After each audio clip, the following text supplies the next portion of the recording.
Guys, today we're going to be talking about the biggest visa updates that happened in the last 2 weeks. There have been major openings, and I know a lot of you are happy, a lot of you are really sad if you did not get it, but here's the update: which visas opened, which visas did not open, which ones are going to open in the future, all of that in this video for you. Make sure you subscribe to the channel for more such updates, and there's a lot more content like this, and we give you updates on Instagram when the slots open up, whenever the massive openings are there. So make sure that you follow us over there as well. First, let's talk about the student visas and their dependents. So that's F, J, M, and of course their dependents F-1, F-2, J-1, J-2, M, all of these visas that we have been doing for years now. And to be very honest, the one thing I can tell you is for the spring session, for the January session, this was one of the biggest openings that we have seen in ages. So over 10,000 slots by our estimates were released Saturday itself, the past Saturday, and that was on the 29th, I believe, of October 2022. And these visa slots were available for the first timers only. That's the only restriction over here, guys. First timers only. That means if you had been rejected in the past, last couple of months, anytime in the last 18 months for the most part, you would not be able to see these slots. They would just not show on your account. And that's okay. That's okay. More slots are coming for you guys, but this is what has happened in the last couple of weeks.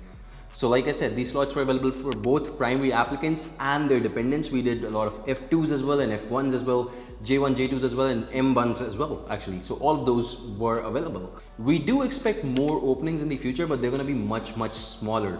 So please keep an eye out. For rejected candidates, we do have an opening that is still expected, but that's probably going to be late December dates. So sorry about that, guys. That's officially what they have mentioned in the official press conference as well. So you can expect that the dates will be late, but you will still get one chance at getting the visa. If you want to overcome the rejection, you can always take a look at the visa application hub, where not only will we be able to book your slot by monitoring the slots 24/7 and always being on top of the situation, but will also help you make sure, guaranteed, that you get the approval. All right, it's 100% assured, by the way. And for all of you guys who are doing it yourself, make sure that you're monitoring 24/7 in groups of friends. A lot of people should monitor, because from one account you cannot do that, you would get blocked. But keep doing it. I'm saying it again. I know a lot of you guys have probably seen it previously in my videos, but a lot of times students watch this who are just watching this first time, and it's very important that you guys understand that. Let's talk about the work visas: H-1B, H-4, L-1s, L-2s. We'll also talk briefly about the blanket cases. We have seen a lot of openings in the last couple of weeks for these visa types, but they have been very small for the most part. Small openings and one or two bigger ones as well.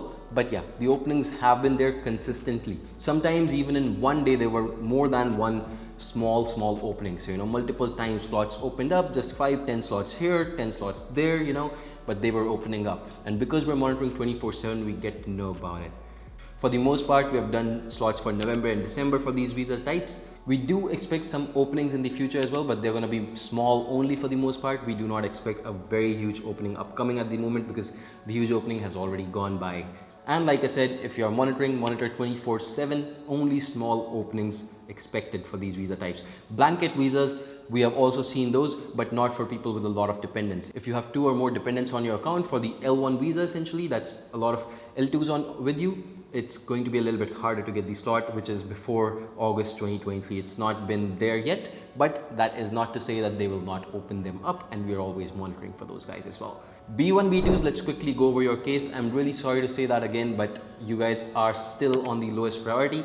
They have mentioned that they have some expectations of smaller openings that they will be doing, but really no dates have been given, and the size of the openings also, they have not given them yet.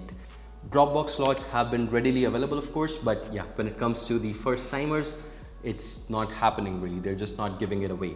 I know a lot of you guys who are parents who really want to attend your child's convocation ceremony, or the graduation essentially. You're not going to be able to make it. I'm really sorry about that, but that's explicitly mentioned by the US visa officials in their press conference. And it's important that you get to that realization, because otherwise you're going to keep crying, you're going to pay someone. In fact, if you come to us also, you tell us that, hey, I want to attend my child's ceremony. It's the first time I'm going to go to the US, and I need to be there in the next, couple months, 2, 3 months, 4 months. We're not going to onboard your case, because that's not eligible for emergency as well, by the way. Yeah, but if with 24/7 monitoring, let's say some slots open up here and there, it's going to happen. Sometimes you can get lucky, but generally emergency cases, it's not going to get approved. And they've mentioned that already on live press conference. So again, there's no fighting that already. And well, that's the final updates for the last 2 weeks, major updates, whatever has happened. If you'd like to connect with me on WhatsApp, my number is going to be in the description below. We're more than happy to help understand your case. Let us know about how we can help you, what kind of a case you're going through, and maybe we can help. If we can, we'll certainly have you on board. All right, thank you so much for watching this one. Goodbye and take care. Until next time.